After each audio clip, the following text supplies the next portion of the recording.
For segment 3 this week, we're going to talk a little bit about Dungeons and Dragons. So, Got it. we sent out the GC&C bat signal to say, does anybody want to do Dungeons and Dragons with us? Because we've never done Dungeons and Dragons before. And Dirk and Jeff answered the call loud and clear. Like, they came swooping in, like me and you were Gordon sitting on the roof, and then all of a sudden, boom, there's Jeff and Dirk right behind us. Yep, totally. And everybody's super stoked to do this. We're actually starting this Thursday. We're going to record it. We're going to do a show about it. Full disclosure, me and Corey have never played D&D ever. Right? Yeah, I really had no idea what, besides the fact that it was a role-playing game with fantasy characters. That was kind of the only thing I knew about it. Yep. I mean, I knew there were dice involved. Sure. Sure. And I feel like it's also, we are truly crossing the line. Yep. You know, D&D, once, at some point, if you don't play D&D, you can be like, well, yeah, I'm into nerdy stuff, but not D&D. Yeah, exactly. Yeah. Right? Like, we're officially crossing that line. We're going all in, you know, trying to, see what it's all about. Okay.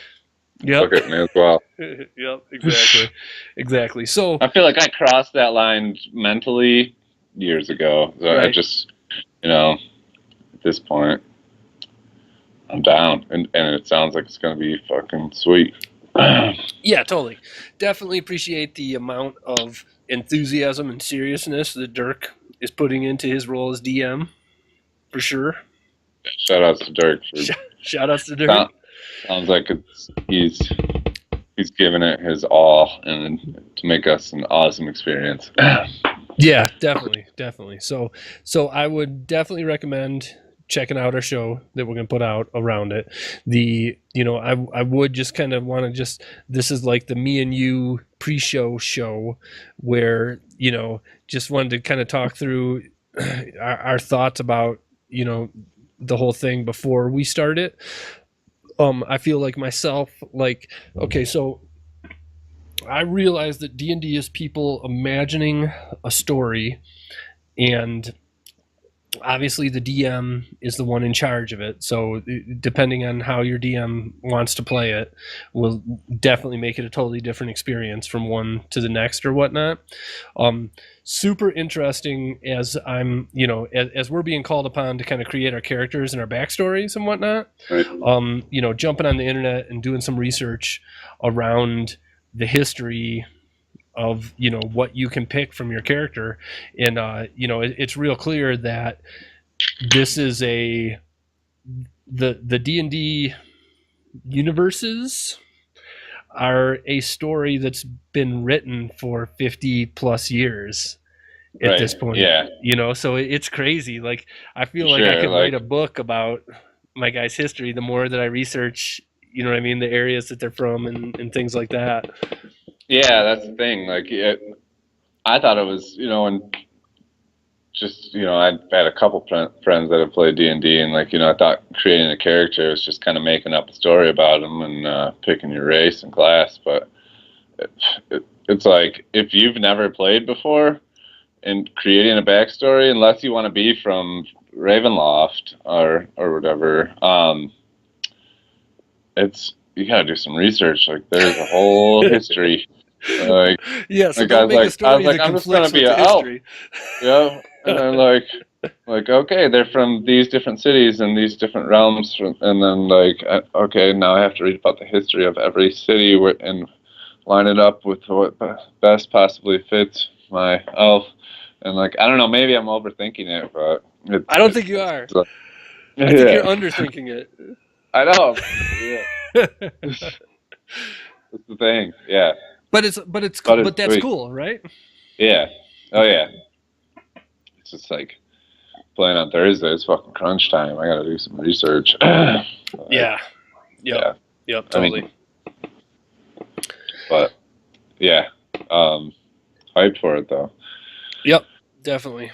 So yeah, we'll get the ball rolling. We'll see how it goes. Do you have a name? No? Okay. All right, gotcha. My dude is I'm a dwarf fighter who hails from he's a hill dwarf that are also known as gold dwarfs. They hail from Faerun, and there's a place in Faerun called the Great Rift, which is basically this super huge canyon that has a lake in the middle of it. And they say the canyon's so big that if you stood at the shore of the lake, you couldn't see the wall of the other side of the canyon. Really? Going up, yep, that's how big it is. And then into the canyon walls is where the dwarves have all built their tunnels and their mining and all that stuff. So anyways, his name is Thanen Goldbeard. Nice. He's ready to rock. Yeah. Yep. Yep. Totally. Yeah, I don't have a name yet. I'm gonna high elf, moon elf. I think I might go with wizard. I was gonna go sorcerer, but wizard just makes more sense. Right. Moon elves are also known as silver elves or gray elves, nice. And they're more the most extroverted of the elves. They like to get out and do shit, and they don't act like they're all superior. They respect other races and like to share their history with them and stuff. And that's cool, because hill dwarves are totally like they're not pessimists. Like there are apparently a lot of the dwarves, because they're in over time their numbers are dwindling and they're not doing as good as people are and things like that, and so they kind of have a pessimistic outlook on life in general. Not the case for hill dwarves. They're kind of more, things are going good, they're happy-go-lucky as far as dwarves go. So we'll be getting along well. Yeah, totally. And my dude is super, his like his kind of downfall or shortcoming is that food and ale can be a distraction. Yeah, that's going to be part of mine too. Moon elves like to drink the most of all the elves as well. Is that the case? I was going to say, because elves usually, it seems like they need a clear mind. No, not the moon ones. Okay. They like to party. All right, cool. All right, so yeah, let's do it. Yep. Yeah, I'm hyped. All right. But almost, I just like, seems like the character creation and backstory is going to be the most researchy part of it. Like, once we get rolling, Dirk's going to be running the show, and we're going to be making, like, have you read about the steps of combat and stuff and just how the game works or anything? Yes. So I've read about it from my starter pack, and then I listened to a podcast where they play D&D. So yeah. I kind of know how it works. It's so cool, though, how, like, he can just describe, like, a setting, and then we can interact with it in any way we want, and then, and then there's going to be consequences. It makes it sound like it's going to be a lot of work for Dirk, because I don't even understand how he does it. Like, when he, like, he'll say, here's a castle with a creaky drawbridge and a moat under it and gargoyles looking down at you, and just kind of describe the whole situation. And then you can inquire about anything that he said. Right. And basically... Or we could just say, okay, screw it, I'm not going to that drawbridge. I'm going to go around the side. Yeah, exactly. What's over there? Yep. And then, right. And then you roll to, determine whether or not you can do that, and then he has to describe the next situation. Right. Like, so... Yeah, I'm interested for sure. It'll be cool. Yeah.